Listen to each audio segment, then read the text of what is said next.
सबसे पहले परम पूज्य गुरु महाराज साहब, आपके चरणों में हमारा प्रणाम है। पूज्य गुरु माँ जो हमारे मध्य मंच पर बैठी हुई है, आपके भी चरणों में हमारा प्रणाम है। इस दिव्य चेतना सत्संग के उपदेशक प्रकाश जी, सभा में उपस्थित पूज्य गुरुदेव के प्यारे भक्तगण, सभी को हमारा यथा योग्य नमन है, प्रेम है। महापुरुषों ने कहा, वो परमात्मा, वो ईश्वर कहाँ रहता है?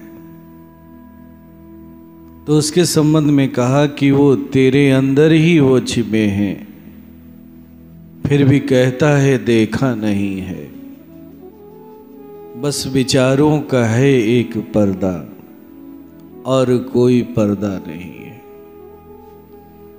वो तुम्हारे अंदर कल भी थे, आज भी हैं और आगे भी रहेंगे। वो कहीं बाहर नहीं है, वो कहीं बाहर नहीं है, वो पहाड़ों पर नहीं है, जंगलों में नहीं है, वो तुम्हारे अंदर ही हैं। वो अपने बनाए मंदिर में रहते हैं, तुम उन्हें अपने बनाए मंदिर में रखते हो।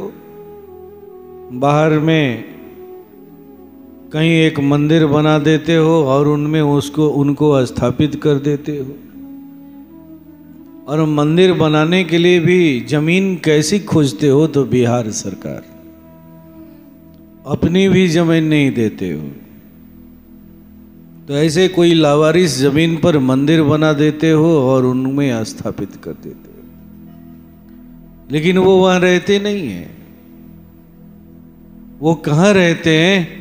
तो अपने बनाए मंदिर में रहते हैं। और उनके द्वारा मंदिर बनाया गया मंदिर कौन सा है? तो आपका शरीर, आप स्वयं, आपको उन्होंने बनाया है। और इससे वो बाहर नहीं रहते, तुम्हारे अंदर ही रहते। बस विचारों का है एक पर्दा और कोई पर्दा नहीं है। अगर वो दिखाई नहीं दे रहे हैं, अनुभव में नहीं आ रहे हैं, तो उसका एक ही कारण है, वो है आपके विचार, आपके भाव। और ये भाव कब पैदा होंगे? उन्हें देखने के, आपके अपने विचारों को तिरोहित करने के। तो उसके लिए आपको शिष्य बनना पड़ेगा। इस मानव योनि में कोई भी जीव अगर आता है तो याद रखिएगा, केवल और केवल वो शिष्य बनने के लिए आता है, एक गुरु की खोज में आता है, ताकि सत्कर्म क्या है इस रहस्य को समझ सके, वो अपने जन्मों जन्मों के विचारों को मिटा सके, मन के गति को रोक सके। इसके लिए आता है और इसके लिए गुरु की तलाश करता है, गुरु की खोज करता है, क्योंकि ये बिना गुरु के संभव नहीं है। इसीलिए भगवान शिव के बारे में भी कहा गया, बिन गुरु भाव निधि तरई न कोई, जो बिरंची शंकर सम होई।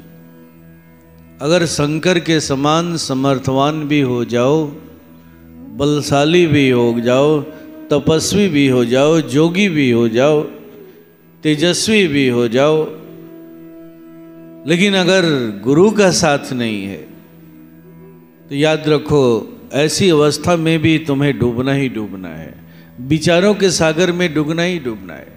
वो भाव सागर क्या है? तो तुम्हारे विचार, तुम्हारी अपनी कामनाएं, तुम्हारी अपनी इच्छाएं, तुम्हारे जन्म जन्मों के प्रारब्ध, जन्मों जन्मों के संस्कार जो आपके चित्त में पड़े हुए हैं।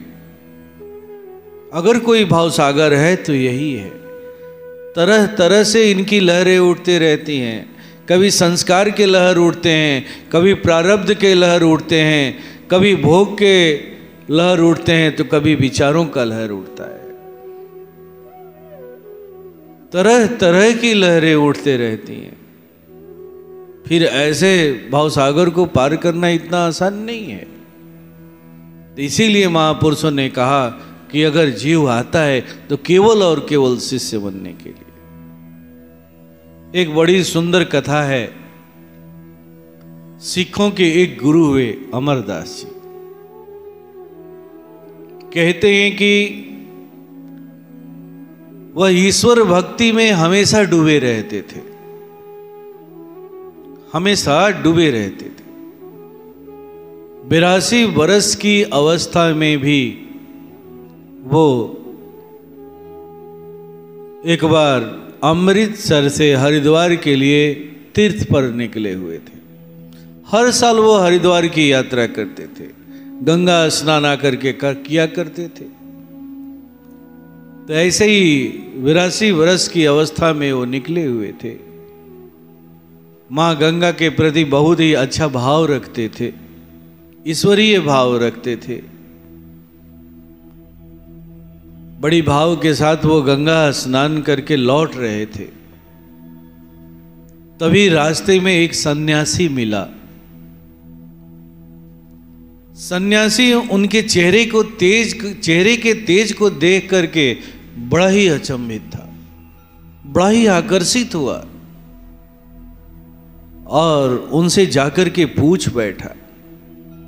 देखने से तो लगता है कि आप कहीं के राजा महाराजा हैं। आपके चेहरे पर एक अद्भुत तेज है। उस तेज के आकर्षण में मैं आपकी तरफ खींचा चला आया हूं। भक्त हृदय तो था ही उनका, ईश्वर भक्ति में तो डूबे ही रहते थे। इसीलिए साधु सन्यासियों की वो सेवा भी करते थे। उनके अंदर में इच्छा हुई कुछ दान देने की। उन्होंने उस सन्यासी से निवेदन किया। सन्यासी दान को स्वीकार करने के लिए हाथ को बढ़ाया, लेकिन थोड़ी देर के बाद उसने अपना हाथ खींच लिया और पहला प्रश्न किया कि आपके जीवन में कोई गुरु है? तो उन्होंने कहा कि नहीं, हमारे जीवन में कोई गुरु नहीं है।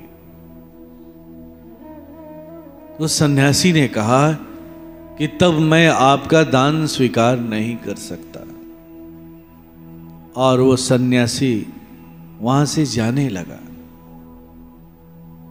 सन्यासी की बात सुन करके बड़ा ही अमरदास जी को झटका लगा। वो सोचने के लिए बाध्य हो गए कि हमसे ऐसी क्या भूल हो गई, क्या गलती हो गई जो ये सन्यासी रुष्ट होकर के जा रहा है, हमारे दान को स्वीकार नहीं कर रहा है। बार बार वो इसका कारण पूछने लगे। तो सन्यासी ने कहा कि हम सन्यासियों का एक वसूल है, निगुरे लोगों से हम दान नहीं स्वीकार करते। जिनके जीवन में कोई गुरु नहीं होता है, उनसे हम दान स्वीकार नहीं करते हैं। उन्होंने इसका कारण पूछा, कारण क्या है? तो सन्यासी ने कहा कि जो लोग निगुरे होते हैं, जिनके जीवन में गुरु नहीं होता है, उनका धर्म और कर्म स्वयं के लिए होता है। उनका धर्म और कर्म स्वयं के लिए होता है। लेकिन जिनके जीवन में गुरु होता है, उनका कर्म और धर्म दोनों ही अपने गुरु को समर्पित होता है, दूसरों के लिए होता है। उनकी सेवा दूसरों के लिए होती है, क्योंकि गुरु इसी का पाठ पढ़ाता है और आपने इस पाठ को पढ़ा नहीं है। ऐसे में आपकी पूजा, आपकी आराधना, जो कुछ भी है, आपके स्वयं के लिए है, आपके मैं को पुष्ट करने के लिए है। और जिस साधना से, जिस पूजा से, जिस आराधना से आपका मैं पुष्ट होता है, वैसे लोगों से हम सन्यासी दान स्वीकार नहीं, क्योंकि दान देने की अवस्था में वो है ही नहीं, उसका दान स्वीकृत होगा ही नहीं। ये बात बड़ी जोर से लगी और उन्हें इसका रहस्य समझ में आया। कहते हैं कि वो उसी क्षण लौटे और लौटने के बाद उनके ही समधी थे अंगद जी महाराज। पता चला कि वो अपने यहाँ सत्संग रखते हैं, सत्संग करते हैं, बहुत लोगों की भीड़ जुटती है। वो उनके सत्संग में शामिल हुए और सत्संग की सेवा करने लगे, भक्तों की सेवा करने लगे, निस्वार्थ और निष्काम भाव से सेवा करने लगे। जैसा कि उस सन्यासी ने प्रश्न उठाया था, और उनकी सेवा से प्रसन्न होकर के कहते हैं कि अंगद जी महाराज ने उन्हें शिष्य के रूप में स्वीकार किया। उन्होंने अपनी साधना प्रणाली से जोड़ा और फिर वो सिखों के एक महान गुरु के रूप में जाने गए। ऐसी न जाने कितनी कथाएं हैं। हमारे यहाँ जो शादी विवाह करते हैं, जो कन्यादान करते हैं, वहाँ भी बिना दीक्षित हुए कन्यादान करने की परंपरा नहीं है। किसी न किसी को हम गुरु के रूप में वर्ण करते हैं। ये परंपरा बहुत पहले से चली आ रही है। इसका बहुत बड़ा रहस्य है। बेशक आज हम नहीं जानते हैं, लेकिन इसका बहुत बड़ा रहस्य है। हर मोड़ पर, हर जगह पर हमारे जीवन में गुरु की जरूरत है, लेकिन आज हम उस आंख से नहीं देख पाते हैं। लेकिन सच्चाई यही है कि अगर एक मानव इस जीवन में आता है तो केवल और केवल शिष्य बनने के लिए आता है। शिष्य बनने के लिए। कैसा शिष्य? तो एक ईमानदार शिष्य। अब आप पूछेंगे कि ईमानदार शिष्य क्या होता है? तो हाँ, एक ईमानदार शिष्य की बात मैं कह रहा हूं। एक ईमानदार शिष्य वही हो सकता है जो स्वयं के प्रति ईमानदार हो।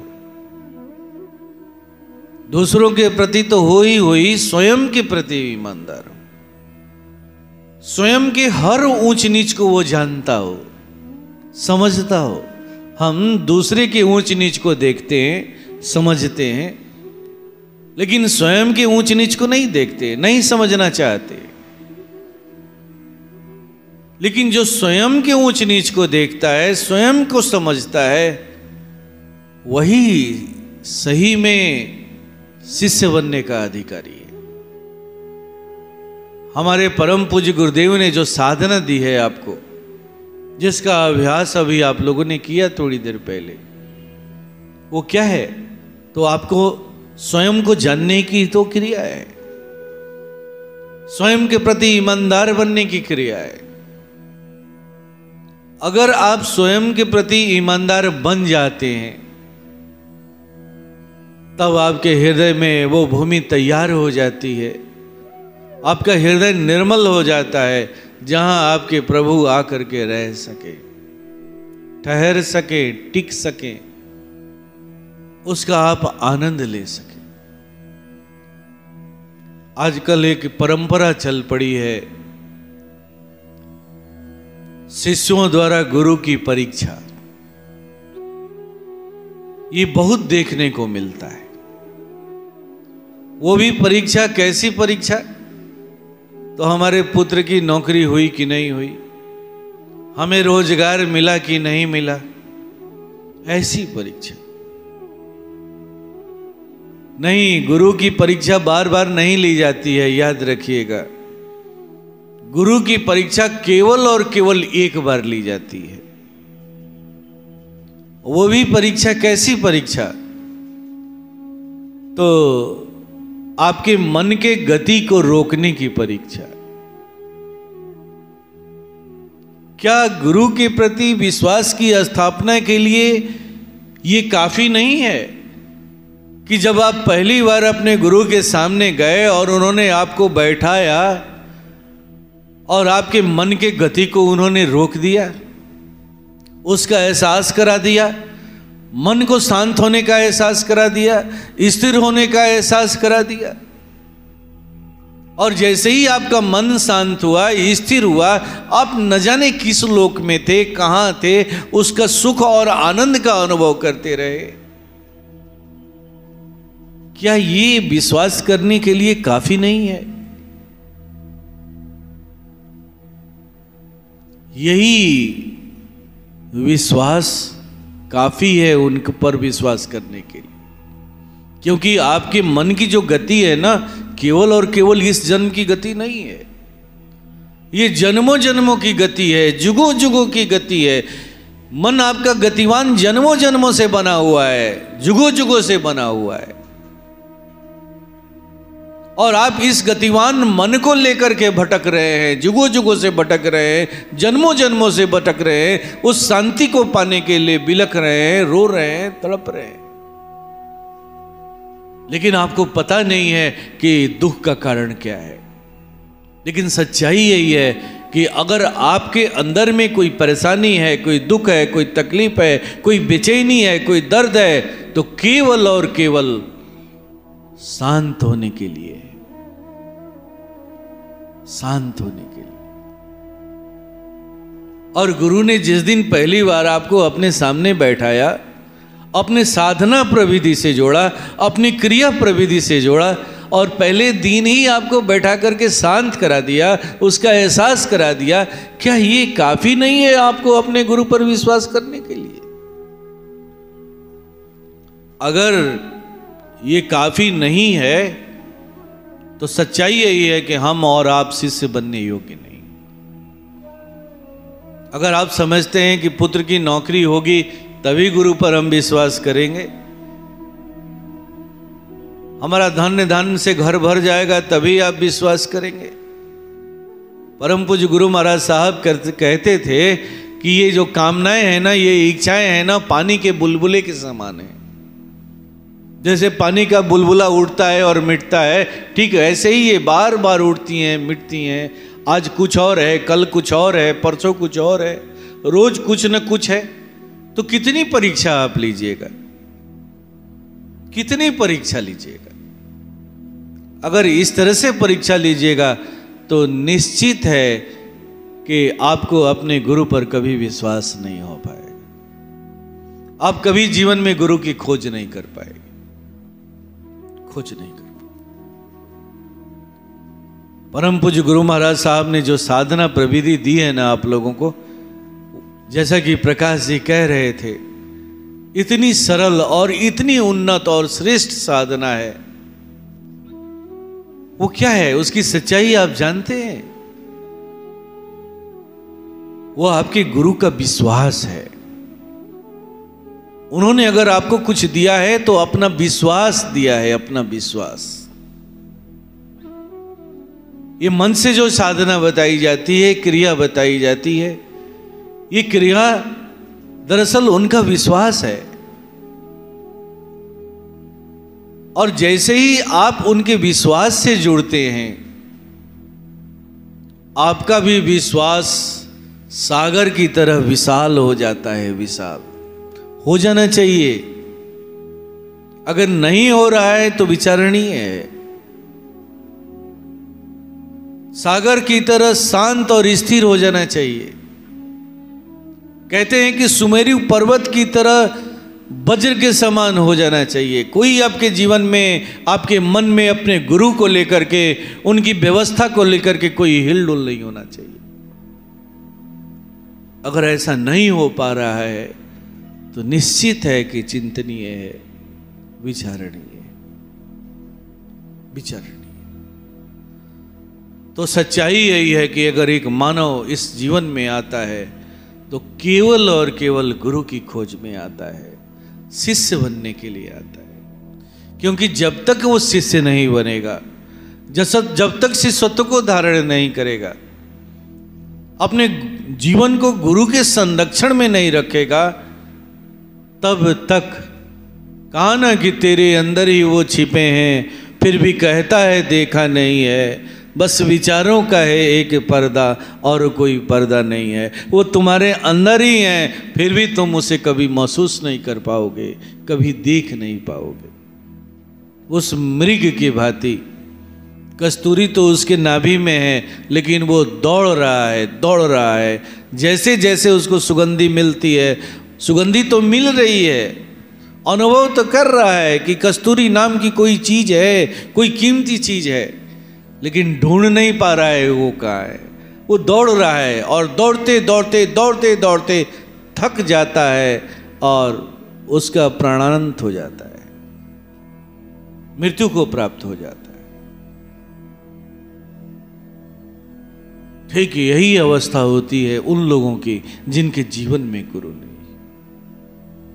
हमें बड़े सौभाग्य से इतने बड़े समर्थ गुरु मिले और उन्होंने इतनी उच्च कोटि की साधना दी, इतनी उच्च कोटि की साधना।